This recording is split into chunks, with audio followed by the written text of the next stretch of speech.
የተወደደው የነበረው ደሳው አንቺም አስቴር በዳኔ ስትወደጀ የነበረው ጴንጤነትሽ አይታወቅም ነበር እንዴ? አንቺ ቆዳ ጴንጤነትሽ አይታወቅም ነበር ወይ? ጴንጤነትሽ አይታወቅም እንዴ? ዶክተር አብይ ለስልጣን ሲመጣ እሱ እንዲሁም ደግሞ ለማ መገርሳ ጴንጤነታቸው አይታወቅም ነበር እንዴ? የኢትዮጵያ ሕዝብ እንደዛ ሆ ብሎ ሲቀበላቸው እሱም ለማ መገርሳም ጴንጤ እንደነበረው አይታወቁም ነበር? በደንብ ብዙ ያውቃል። ጴንጤ ናቸው። ማንም ያውቃል ያመሆናቸው። ግን ፕሮብለም ሁልጊዜ ደካማ የሆነ ዝምባም የሆነ ሰው ዊክነሱን ያሳያቸዋል፣ ጥላቻውን ያሳያቸዋል። ምክንያቱም ኦርቶዶክስ እነሱን ብትጠላ ኑሮ ኖ ጴንጤ ናቸው አትከተሏቸው ይሉ ነበር። ስለ አብይ የዘፈነለት የመጀመሪያዎቹ የአማራ ልጆች ናቸው። የኦሮሞ ልጅ አይደለም፣ ትግራዋይ አይደለም፣ ደቡብ አይደለም፣ ማንም አይደለም። አብይ ከምን ከዘረኝነት የጸዳ ነገር ነው ማርገው ባለበት ሰዓት የአማራ ልጆች ነው የዘፈኑለት። በደንብ አድርገው ያከበሩት። አይዞ በርታ፣ ቀጥል፣ ኢትዮጵያን አስቀጥል፣ ነፍሱን ይማረው ጀነራል አሳምነው ጽጌ አብይ ሙሴ ነው ኢትዮጵያን ያሻግራታል ብሎ በአደባባይ የተናገረው ስለ ኢትዮጵያ ስላወራ ነበር። ጴንጤነቱ ይታወቃል፣ ኦሮሞነቱ ይታወቃል፣ ማንነቱ ምንነቱ በደንብ ይታወቃል። የጥላቻ ጥግ ብሬን ዋሽ የተደረገ ፖለቲካ አለ። ኦርቶዶክስን ሀገር ናት እነግርሻለሁ፣ አንቺ እከክ፣ አንቺ ዝምባም እነግርሻለሁ፣ አንቺ የማርቲን ሉተር ጠራጊ እነግርሻለሁ። ኦርቶዶክስ ሀገር ናት፣ ተቃጥለሽ ሙቺ። ኢትዮጵያዊነት ሲባል ቅንጣት ያህል የማይቆረቆረው ህዝብ አምጣ ብትኝ የመጀመሪያ አማራ ነው ማመጣልሽ። ኖባዲ ያስ ነን። የመጀመሪያ ማመጣው በኢትዮጵያ ታሪክ ታንቀሽ ሙቺ። ኢትዮጵያ ሲባል ደረቱን የሚሰጠው አማራ የሚባል ብሔር አለ ኢትዮጵያ ውስጥ። ሌላው ቆራጣ ካርታ ይዞ ነው የሚሽከረከረው ወሬኛ። እስካሁን ጦርነት ላይ ሆኖ ቆራጣ ካርታ ይዞ የማይዞረው አማራና አማራ ብቻ ነው።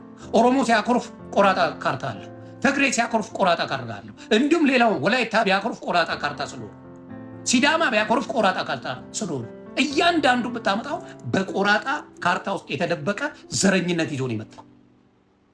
አማራ ያ ማንነት የለው። አማራ እኩል ኢትዮጵያዊነትን እንዲቀጥል ይፈልጋል። ቋንቋው ሰው ቢሆን አርዳችሁ ትበሉት ነበር። የአማርኛ ቋንቋ ሰው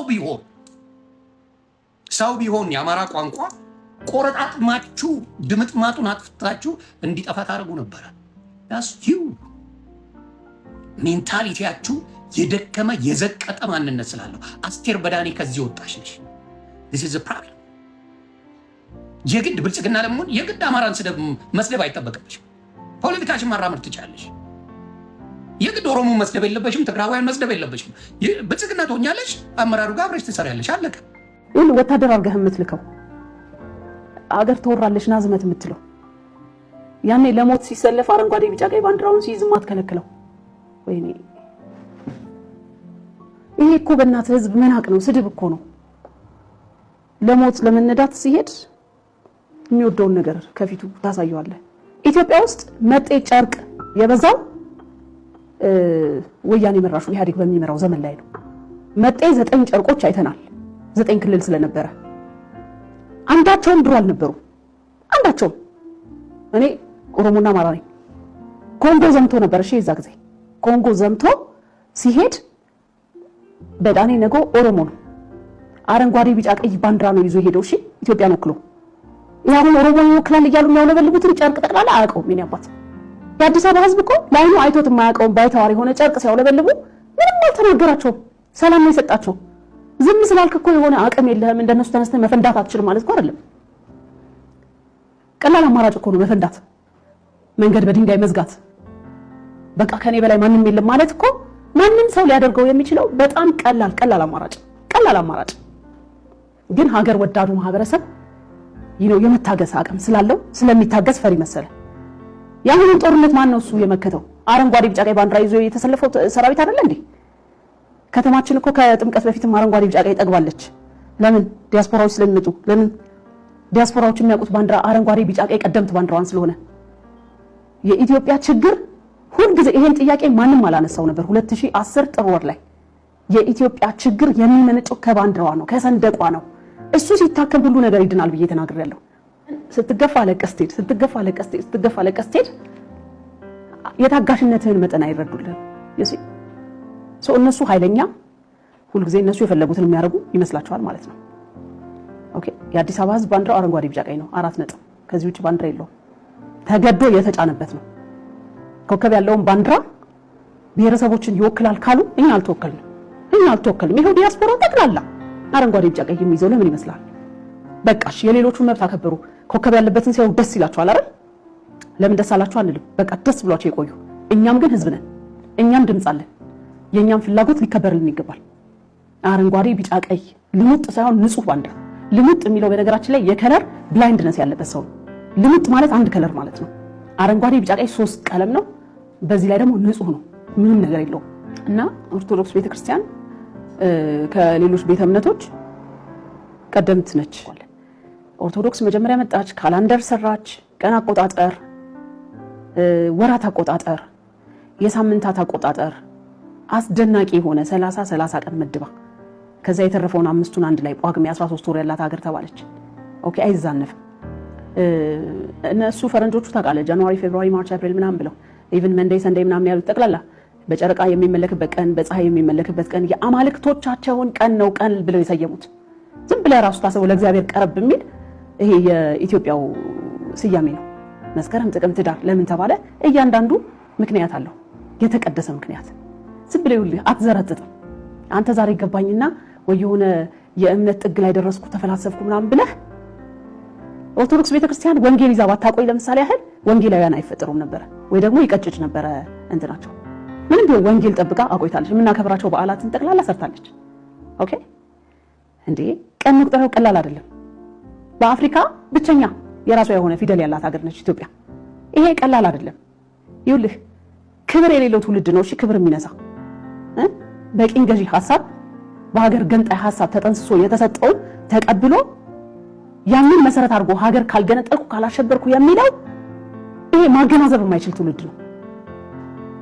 እኔ እንደውም ልንገርህ ለፊደሏ ሐውልት አሰራለሁ ታለ አፍሪካውያን የሚኮር በየአፍሪካ ሀገራቱ ነው ይሄን ነገር የማደርገው።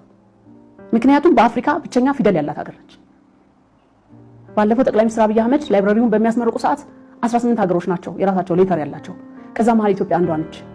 ግን የራሷ ትልቅ ላይብራሪ የላትም ምናምን ብለው አይደል እንትን ያሉት። ኦኬ ስለዚህ ገና ይኸውልህ ገና መንዝረን የማንጨርሰው ነገር አለ። የተሰራ ሀገር የሰጡን ታላላቅ አባቶች አሉ፣ እናቶች አሉ። እኛ ተነስተን እዚህ ባልገባን ቲዮሪ ልናፈርስ አይገባን። አንተ የአባትህንና የእናትህን ቤት የፈለገ አሮጌ ቢሆን እቃ አቀማመጦቹ ምናምን ስታየው ላንተ ትዝታ የሚያገናኝ ነገር አለው። ያን በምታየው እቃ የአባት የእናት የአያትህ ታሪክ ትዝ ይላል አይደል? የሆነ ሰው ድንገት መጥቶ ይሄ አሮጌ ቤት ነው ምን አይነት እቃ አቀማመጥ ነው አፈራርሼ ልስራልህ ቢልህ እሺ ትለዋለህ? ትዝታህን ነው ጠርጎ የሚወስድብህ። ስለዚህ የፈለገ እምነት ውስጥ ብንሆን ለልቦናችን ለአእምሯችን የቀረበን የፈለገ እምነት ውስጥ ብንሆን ቀድማ ሀገር ሰርታ ያስረከበችንን ማክበር አለብን። እንደ እናት ማክበር አለብን። ኦኬ ይሄው የሃይማኖት ጉዳይ አይደለም። ከባህልም አንፃር በለው ይሄ ማህበረሰብ ስንት አይነት ጦርነት ሲታወጅበት ፍርስርሱ ያልወጣው ሃይማኖት ደጋግፎ ስለያዘው ነው። ትግራይ ትምህርት ከቆመ ቆይቷል። የትግራይ ወጣቶች ለጦርነት የተማገዱት ደምቢዶሎ ምናምን ብትሄድ፣ ወደ ወለጋ ብትሄድ፣ ጦርነት የተስፋፋባቸው አካባቢዎች፣ ወደ አፋር ብትሄድ ትምህርት የለም። አማራ ክልል በጦርነት የደቀቁ ቦታዎች ላይ ትምህርት የለም፣ ሕክምና የለም፣ ኑሮ የለም። እዚህኛ ከተማ ውስጥ ሆነን ስለተብረቀረቅን ነው እንዴ? ሰው እየኖረ ነው እንዴ ያለው? ማን ነው የፈጠረው? መንግስትም የማይዋሸው ነገር ህብረተሰቡም የሚያውቀው ጠላታችን ማን እንደሆነ ይታወቃል። በቃ ከዚህ በኋላ ግን እንደዚህ እየተሳደደ እንደዚህ እየተገፋ መኖር የለብንም ነው። እኔ አንድ ሃይማኖት ተከታይ ለታቦት ሜጃ ብሎ የዘረጋው ምንጣፍ ቢኖርና ያን የሚያከብር ከሆነ I have to respect that። ምንድነው ወታደሮቹ እያደረጉ የነበረው? ኖር አይደል እንዴ? ይሄው ማህበረሰብ አይደል እንዴ ትላንት ሲዘምት የነበረው? ዛሬ እንዴት ነው አንተ አመት በዓል ጠብቆ እንኳን እንዳይደሰት እንደዚህ የምታደርገው? አንዳንዴ ድራማ በጣም መጥፎ ነው ታውቃለህ አይደል? 1 ሚሊዮን ዲያስፖራ ሰበሰብክ። በቃ ጠላታቸው ጠቅላላ ሁሉም ህወሓት ነበረች አይደል? ህወሓት ተባለ። ከህወሓት ጋር ጦርነት by the way ኢህአዴግ የነበሩ ጊዜ ከህወሓት ጋር አብረው ይሰሩ ነበር። አሁን ሁሉ ይቅር ስላልናቸው። ከዛ ህወሓት ነበረች ጠላት ተሰብስቦ ተሰጣት። ከዛ በኋላ ህወሓት ጦርነት ምናምን አሁን አንድ ሆነን አይነት ስሜት ለምን አንድነት በአንድነት በአረንጓዴ ቢጫ ቀይ ነው የሚመጣው አይነት ነገር ያን ተቀብሎ መጣ ግልብጥ ብሎ። ከበዓሉ ዕለት ጀምሮ ግን ምን አይነት ስሜት ሲያስተናግድ እንደነበረ እናውቃለን። ይሁን ወታደር አድርገህ የምትልከው አገር ተወራለች ናዝመት የምትለው ለበረከት ሱቁን ልናስረክብ ሄደን የነበረውን ሁኔታ አይተን እንመለስ። እንግዲህ ከዚህ በኋላ በረከት ሊስትሮን በሊስትሮ ብቻ ሳይሆን የቦንዳ ነጋዴ ሆኖ ማለትም የዚህ ሱቅ ባለቤት ሆኖ ነው የምታገኙት። እንኳን ደስ አለ፣ እንኳን ደስ አለ። በጣም ደስ ብሎኛል። አመሰግናለሁ። ፎሎወሮችህን አታመሰግናችሁ? ያው ሱቃችንን ቆጥረን ለመረከብ ነው የመጣ ነው ማለት ነው። እንደምታዩት ሜሪ ቦንዳ አልሰጥም አላለችም። እንደውም በራሷ ንግድ ፍቃድ እንዲሰራ እንዲሁም ደግሞ 3 ወር የተከፈለበትን የቤት ኪራይ ራሱ እንዲሰራበት ፈቅዳለት ነበር። እንደምታውቁት ሜሪ ቦንዳ በጣም ታዋቂ ናት። 3 ብራንች አላት። የለመደ ብራንቿን ነው የምትሰጠው። ያ ማለት ሽጣ ልውጣ ብትል እንኳን ቁልፍ ሽጣ ነው የምትወጣው።